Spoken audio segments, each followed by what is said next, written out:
Say it now. Say the obvious prediction right now. The Stars are going to win the Stanley Cup.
I still never get used to the theme music. It's awesome.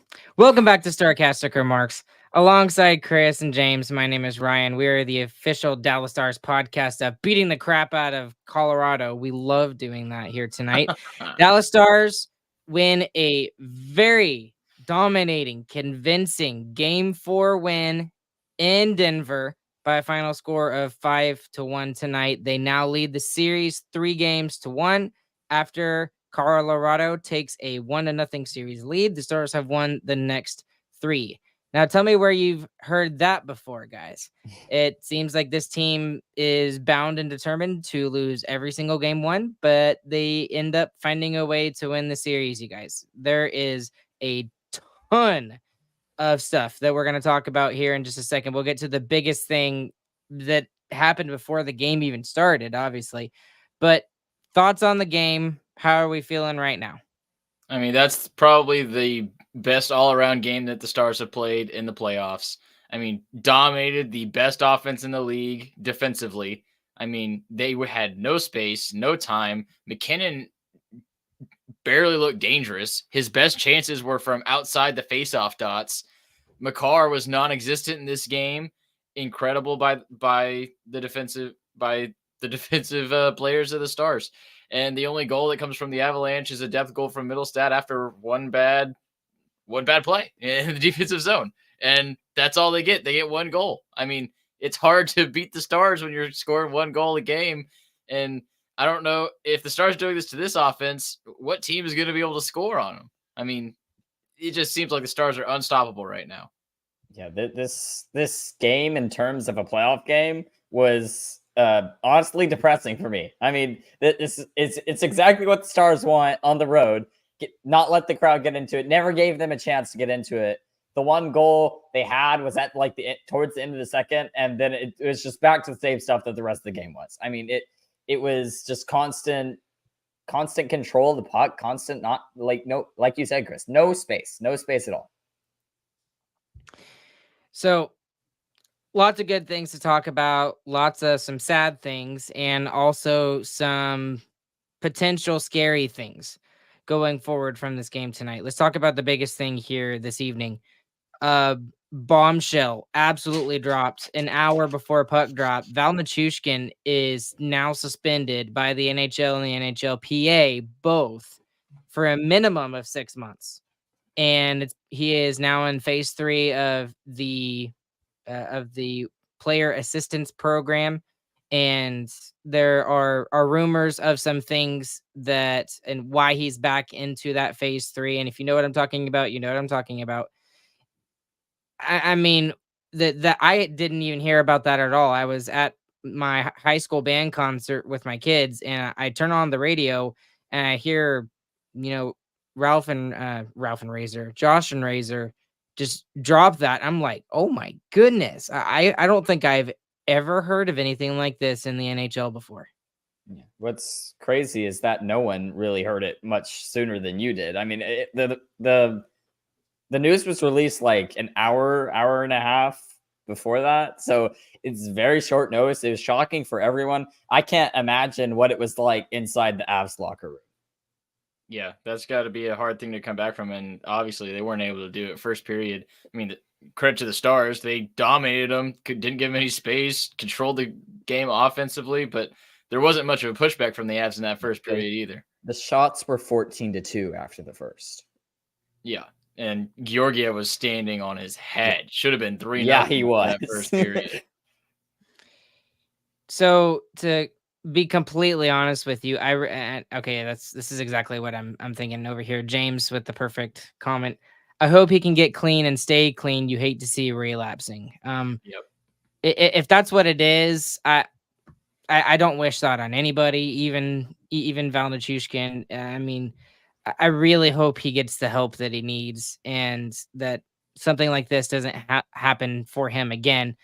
What is truly important for him is the fact that he just gets himself right. And what sucks even more is the fact that he was playing so well. We had never seen a player goal scoring wise be this dominant in a playoff run in a while. And he was leading the NHL in goal scoring, and then this bombshell dropped. I mean, and then on the flip side of this, I mean, I don't really blame Colorado in the way that they felt tonight and the way that they played. That is an extremely hard thing to get over. And it's not like this is the first time that Val Nichushkin has done this. This is the second time now that he has left the team in the middle of a really big playoff series. You could point to that and say that was a big reason why they lost the series against the Kraken last year. And he's super important to that team and to the success of that team. And now it appears he's letting down his team here this year as well. So, I mean, what do you think? Yeah, hopefully the player assistance program is able to help him, and prayers for him that he can get better on that front, because and obviously this is not trying to make a good situation about him, but it's an opportunity for the player assistant program to actually help somebody here too, which is important. And I think that the NHL needs to take this opportunity to make sure that their program is working, because obviously the first time he went, it was not very effective to keep him from relapsing, is what was reported by ESPN.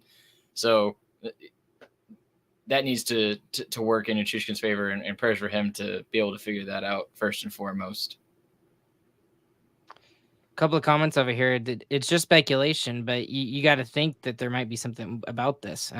James again saying, makes you wonder if this was an issue his last year with the Stars. And then Zachary Mitchell saying, I hope Nichushkin is okay. I really do. It's a disease. You have to think the Avs room and staff had to know what is going on. Regardless of whether it was an issue his last year with the Stars, I wonder if there was a character issue with Jim Nill there. And now that's a big question. I don't think you should really speculate about stuff like that, honestly. That's fair. I tend to agree. Yeah. I don't want to get into it. It's a player who made a bad choice and made it twice now. I mean, it's something that he's got to get over. It's something that he's supposed to be getting help with. Yeah, something the NHL needs to help him with. NHL needs to help him with it. That's the big deal for me. Well, hopefully he's okay. Prayers out to him and whatever he's dealing with, if it is what we think it is, hopefully he's able to deal with it and he gets the help that he needs.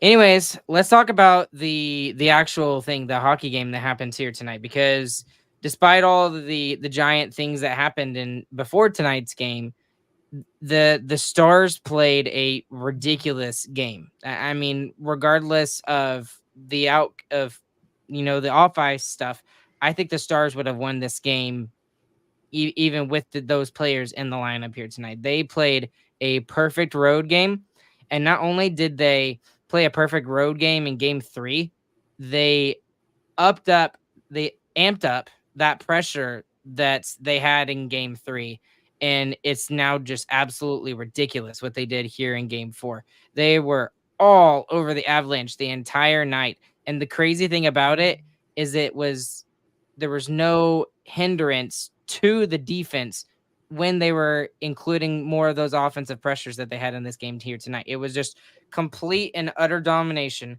from every single aspect of the game. It didn't matter what you looked at, the Stars were the better team.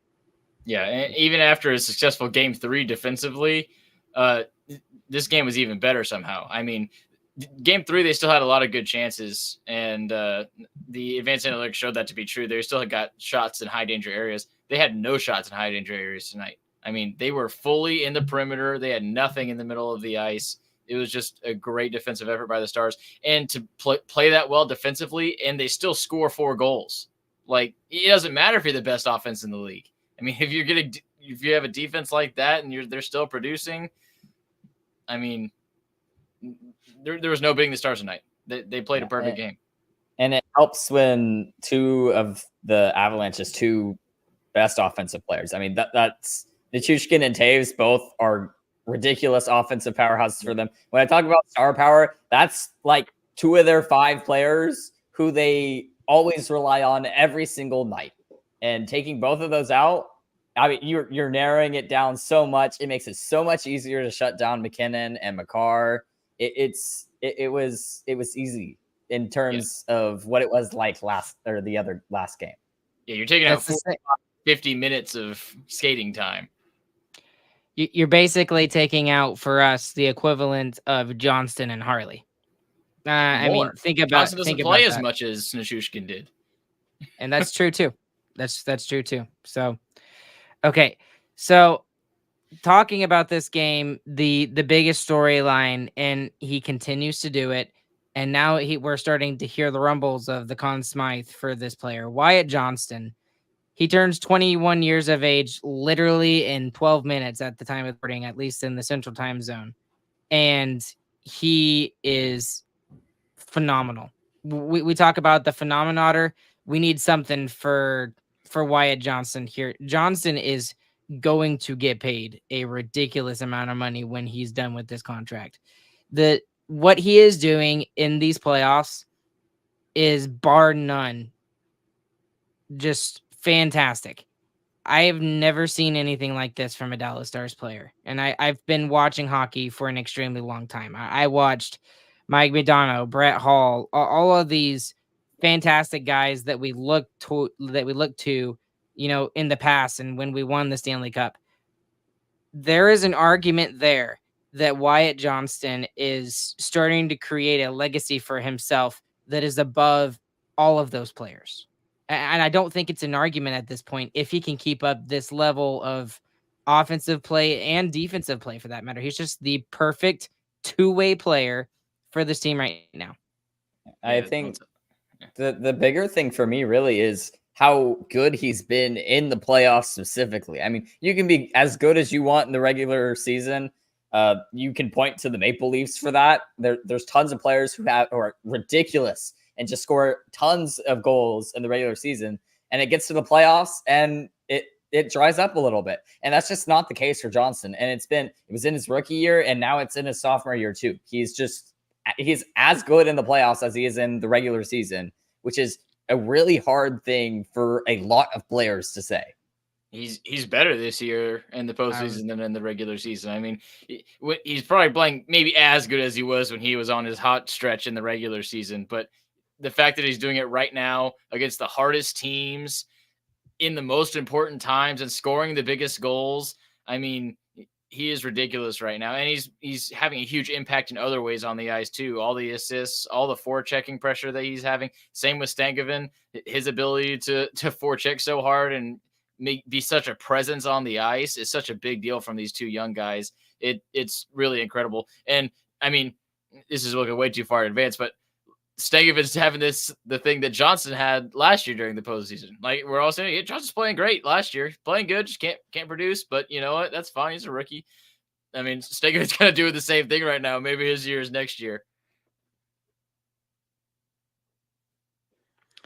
It's ridiculous to watch this kid right now. He's younger than all three of us right now. That's the crazy thing to think about. He's younger than all three of us, and he's putting on an absolute clinic against some of the best superstars in the league. When you talk about Cale Makar and when you talk about Nathan MacKinnon, and I don't think it's any less than that very first play he made in the game tonight. What did he do? He was on the penalty kill. He gets a shorthanded goal, and you know who he makes look stupid? The best defenseman in the NHL. He does that to Cale Makar. Cale Makar, guys. Like you don't do that to Cale Makar. Nobody does that to Cale Makar, and Wyatt Johnston did. This guy absolutely deserves to start hearing the whispers and the rumblings of big boy Conn Smythe Wyatt. I think that's where we need to be at this point with this player. He's throwing up numbers like ridiculous, and his defensive play is just phenomenal. So, and he's scoring like the most important goals too. I mean, it's timely clutch. When the Stars have to have one, when it feels like we're pressing and no one can put one in the back of the net. It's always Wyatt Johnston every single time.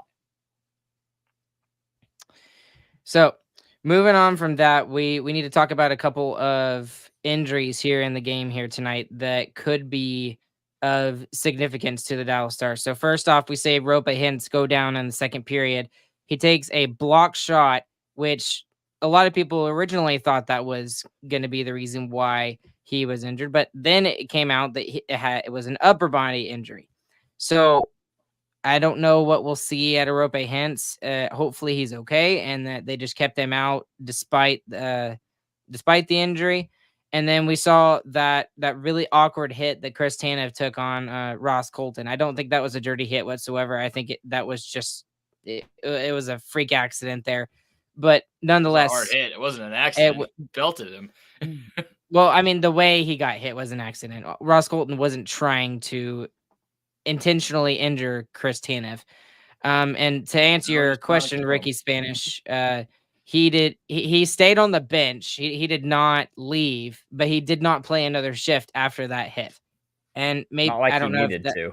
and that's kind of what I was thinking too. He didn't need to. We had guys who could be fine with it, but that still makes you wonder whether either one of these players or both might be out for Game 5 back in Dallas with the Stars trying to close it out. So what do y'all think? Do you think both of those guys are going to be okay? Is it a huge loss for the Stars? Thoughts? I think Tanev is fine. He pinned his arm backwards and came back. Yeah, I mean, he broke his arm in the same game he played with the Stars, and he was fine, I guess. So didn't miss a game. But yeah, he stayed on the bench. I think he just wasn't put out there because the game was pretty much locked up at that point anyway. If a goal went in, you might have seen Tanev come out. The Roope one's a little bit weirder because the cross check, it seemed like he got it on his shoulder and it was cross checked down kind of, and that makes me worry about maybe a dislocated shoulder or something like that. So I don't know on that one. We'll just have to wait and see.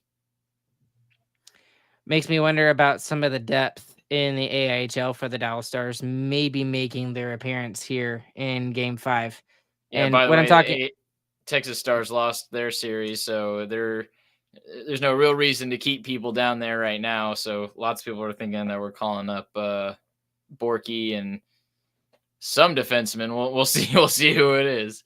Well, I mean, there's no salary cap in the NHL in the playoffs. So, I mean, we could see Bayreuther, Petrovic, Pouliot, and Bistro all getting called up for the rest of this playoff run, just to be Black Aces, just to hang out with the team and see what it's like to be in a playoff run. But we could also see one of those guys play. It'd be interesting to see. And then yeah, that was the other player I was thinking of, Sumaya, Blumel maybe as well, who had a good season for the Texas Stars.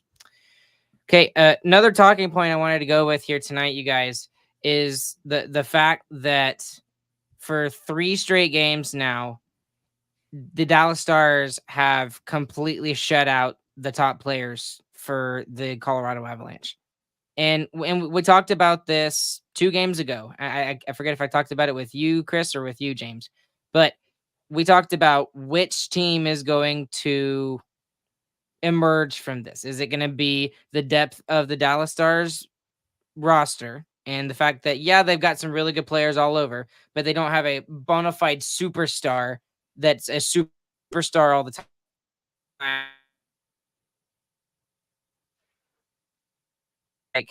Well, Ryan's gone, so I think what he was getting at is that the Stars are much more even spread out team, like they show in their line rushes and the way they spread out time on ice. And Colorado really kind of stacks it up on that top line, and having Nichushkin out obviously hurts there, but the Stars' ability to just focus on those top guys and lock them down, especially the past 2 games, has been fantastic defensively. And yeah, talk about that a little bit, James, and then I'll get to my next one. I mean, the biggest player that we shut down was Makar. Makar had a 3 or 4 point game in game 1, and he hasn't scored a point since. He hasn't gotten an assist, goal, nothing since game 1. I mean, that is huge. That is their best player. That is probably that is the best offensive defenseman in the entire league who cannot score a point on the Dallas Stars team right now. And then look at what Miro Heiskanen has done since game 1. Yeah. He's been caught up all over the place. I don't know the exact stats, but he's probably 3 points now, 2 goals. I think he has 2 goals, 2 assists now. 2 goals, 2 assists. Yeah, he has gone crazy afterwards, and his time on ice has actually gone up even since game 1, just because he's been playing so well. So, I mean, the response from Miro Heiskanen to how well Makar played game 1 is pretty amazing too. I mean, this has been the best 3 games that Miro Heiskanen has played in these playoffs as well. Yeah, and that's what we asked for him at the beginning of the series too. We looked at it and we were like, Makar or Heiskanen, and that was kind of one of the big matchups for a lot of people. Who was going to show up? Who was going to be better? And just like last series against the Avs, Miro's playing a little bit better. What do you think, Ryan, about defensemen? Oh, I'm back now? Okay. Stupid internet. I swear. Welcome back. I know. Welcome back to my own show. Miro has been the better defenseman between him and Cale Makar. And I think it's just because the Stars have been so good against him and locking him down, Cale Makar. And Miro has been able to just kind of play his game. He has been the full, complete 200-foot defenseman that we know he is. And I even think that despite saying that, I think he's leading the Stars in scoring points, if I'm correct, right? Yep, yes, you're right. So, and that's crazy considering how much we've talked about Wyatt Johnston and all the goals that he has scored for this team. He's tied with Johnston after tonight. Well, actually, I think Johnston took the lead by 1 point because he had 3 points this game. But yeah, I mean, he's up there. He's the second best scorer on the team right now.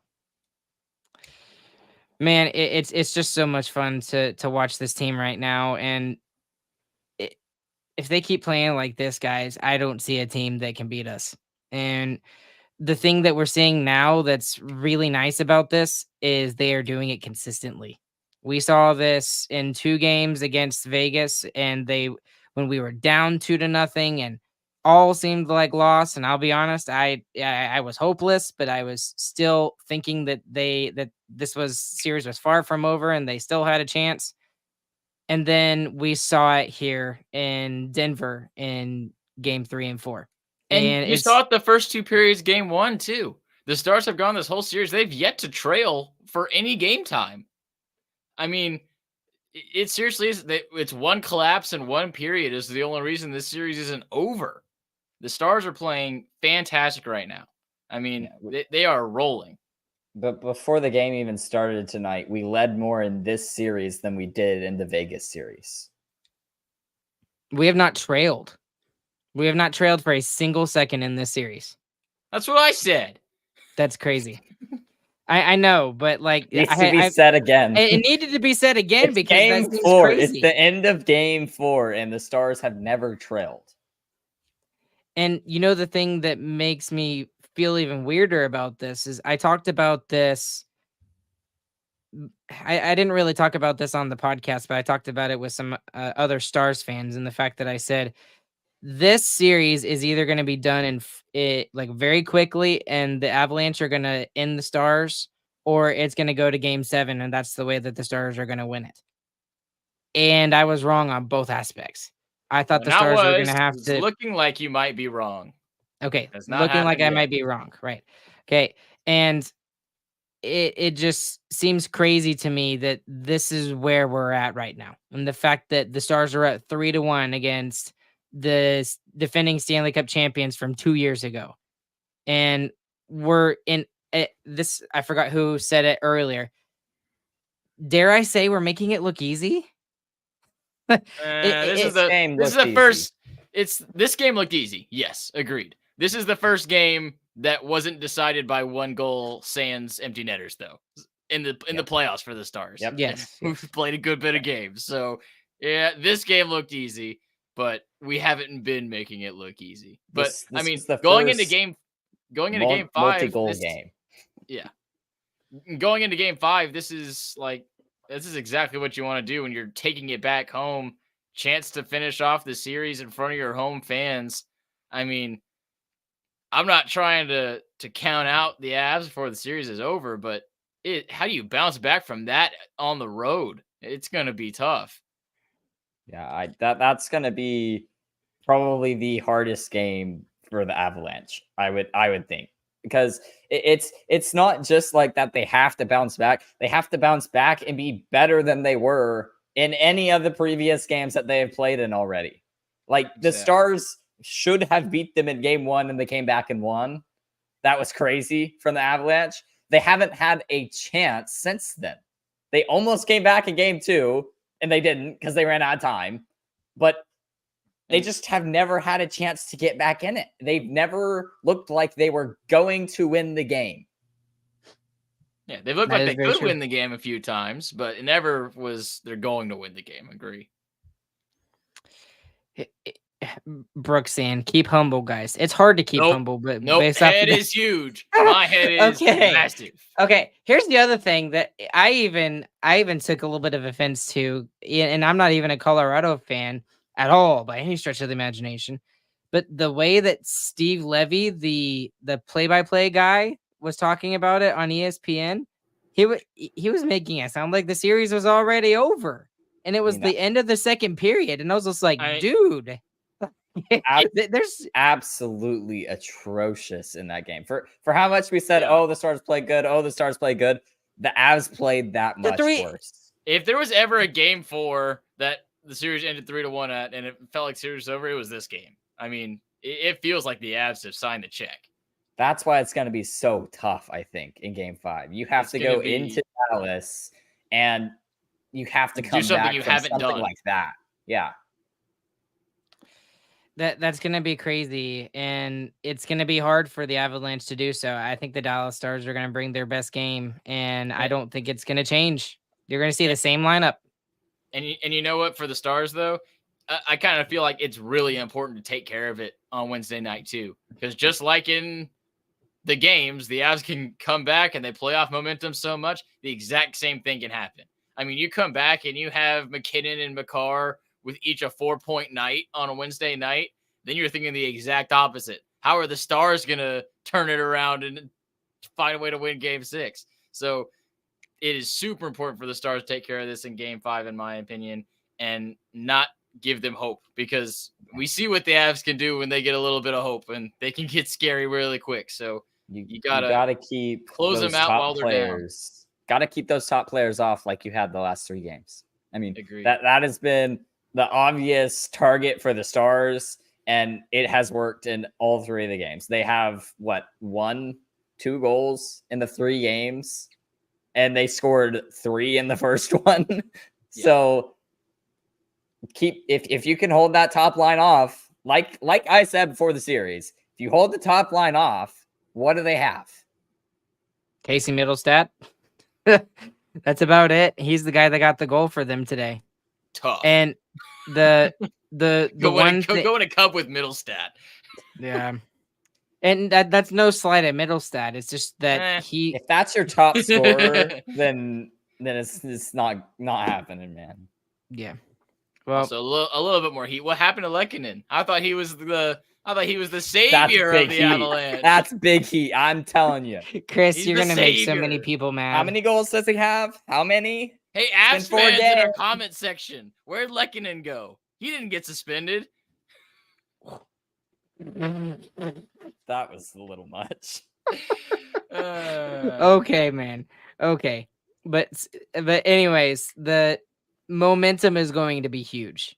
Momentum is going to be huge for the final game, 2 games, hopefully just 1 game for what this is. So the Stars are going to have to hold on to that momentum and literally dry the crap out of the game in Game 5, or ride the Stars fan base in the American Airlines Center to win. Either way, I don't really care. But I think you're right, Chris. I think this is very important to allow them to get a little bit more rest before the 3rd round, assuming we win on Wednesday. So it's more so that I'm scared of what the Avs will do if they get a sniff. If there's any team that can run with momentum, regardless of who they have, it is the Colorado Avalanche. They proved it so many times during the regular season that, yeah, I mean, we were up 3-0. I mean, how many times have we seen on social media the last couple of days? Oh, it's a 3-0 lead for the Stars. Oh, well, the Stars have lost with 3-0 leads 4 times to the Avs in 1 season. That's insanity. Yeah, it's pretty impressive. Now, the nice thing about it, though, is it seems like the Stars have figured it out. They have absolutely figured it out in the last 3 games, and they've been able to hold on to those 1-goal leads. And in this case, the 3-goal lead. So it's nice to see, and hope the Stars can pull out the win in Game 5. Just speed round real quick, because there's a lot of players that need to be mentioned that played really well. I mean, Robertson continues to be that. He's I wouldn't even say he's like a secondary player. He's very quietly being that little turd that he wasn't last year, and he's setting people up. He's setting up Johnston for all the goals. And we're seeing Dodonov, who we questioned, why is he in the lineup, considering how well the Stars are playing going into the playoffs. And he has been a factor in these playoffs. And there are just so many players that we could look at right now who are doing really, really well. Yeah, I kind of called that Dodonov was going to be good in the playoffs. We saw it last year. I mean, for some reason, this dude has another gear in the playoffs. He's a playoff performer. And it's weird to say because he has almost no playoff experience and he's played for so long.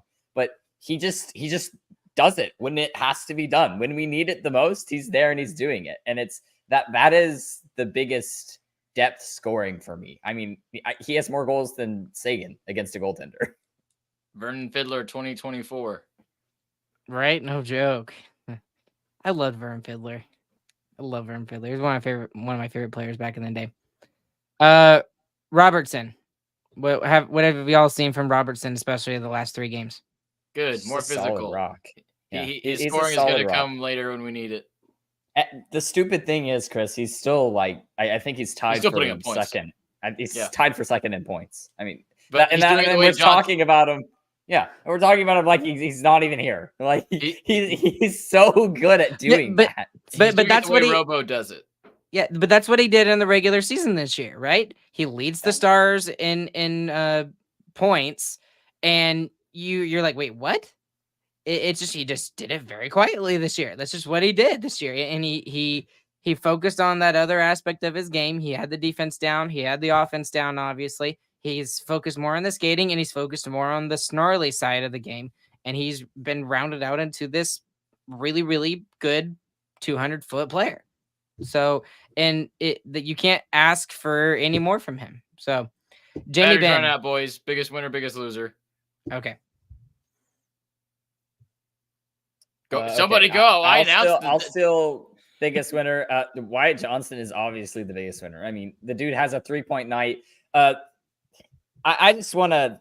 I want to smite him for not shooting on the empty net. Okay, not taking the empty net goal for a hat trick is crazy to me. But he sees the bigger picture. He knows it's an absolute goal, passing it over to steal, and that's just baffling to me as a fan.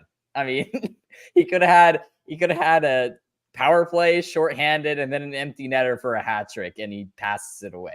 It's still 3-point night though, and has the game-winning goal still. Biggest winner, Jake Ottinger. Back-to-back 1-goal games, back-to-back 950+ save percentage games. Dude is insane. Coming into tonight's game, he was at a 919 save percentage, which is way Crazy. Above his regular season save percentage. That's where we expected him to be. Yep.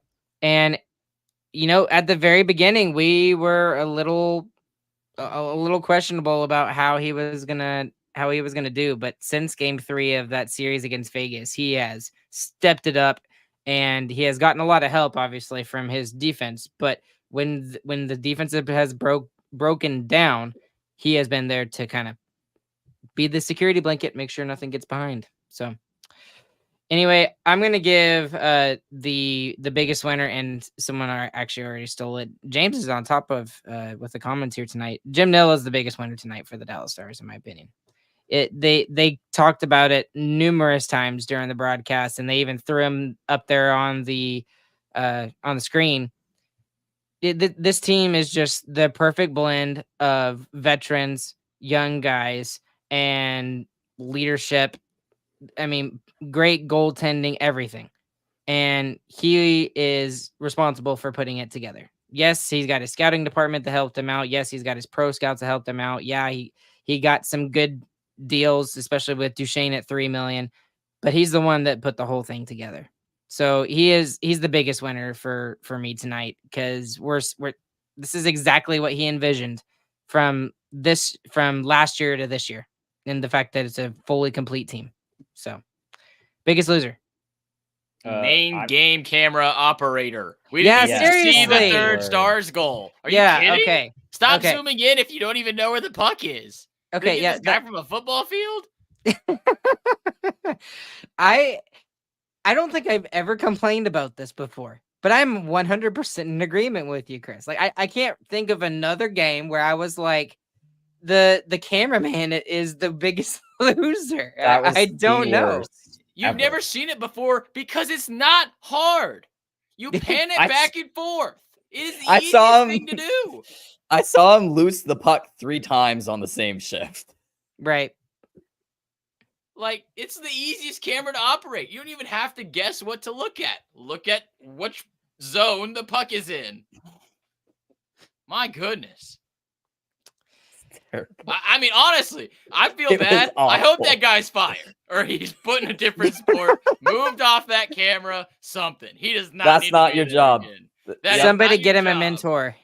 Find him a different talent. He doesn't need a mentor. We figured it out. That's not his calling. His calling is elsewhere. He needs to be one of the on the glass guys or something, because boy. For me, the biggest loser tonight is the superstars of the Colorado Avalanche. They're getting shut down. All of them? I'm going to call out one in particular. I'm going to call it specifically Cale Makar again, because I called him out last game too. And he didn't show up again. And worse yet, he gets completely exposed on his own power play and gives up a shorthanded chance and lets in the first goal of the game. I mean, that's terrible. Terrible, man. Especially when your team is struggling like that. You got to step up, and he stepped back. And especially given the off-ice circumstances. You lose Taves, you lose Nichushkin. You got to step up. To be completely honest with you, I was slightly worried about this game and those storylines coming in, because I thought, what I honestly thought was This that is a the crap game. what? Yeah, no, I'm serious. That is exactly what I thought. That's I thought that exactly what it they is, were. though. But I thought that they were going to rally around the fact that they lost their top goal scorer in the playoffs. They lost their number 2 defenseman, and they were going to find a way to beat the Dallas Stars just off of pure will. Even though the Stars are, especially without those 2 players, are by far the better team. So I really thought that was the case. Boy, am I happy I was wrong. But still for me, the biggest loser is the top 3 guys. McKinnon did nothing tonight. Rantanen did nothing tonight. McCarr did nothing tonight. You had Casey Middlestad who scored you the goal for the Avs. And if he's the only one scoring, then you're not going to win games if you're the Avalanche. That's just the way that your team is built. They also end up -2 on the night as well. Well, I'm taking away the empty net goal. They were -3, but they're -2 on the night minus the empty net goal. So not only did they not score, they got scored on twice. Right. So, okay. Well, it's late. We're 40 minutes in already. It's 12:16 at the time of this recording. Y'all got anything else? Nope. Avs suck. Stars rule. Let's end this on Wednesday. Finish him.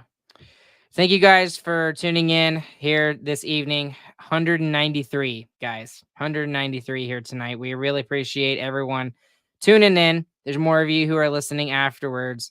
StarcasterRemarks.com is the website. Go and check it out. It's the first place you can hear this episode live on the audio side.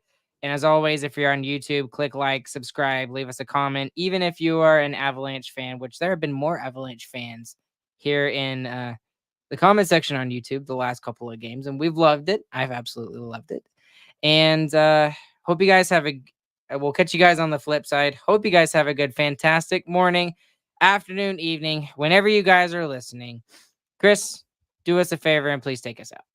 The Stars yodeled the Avalanche down the mountain. GG, boys.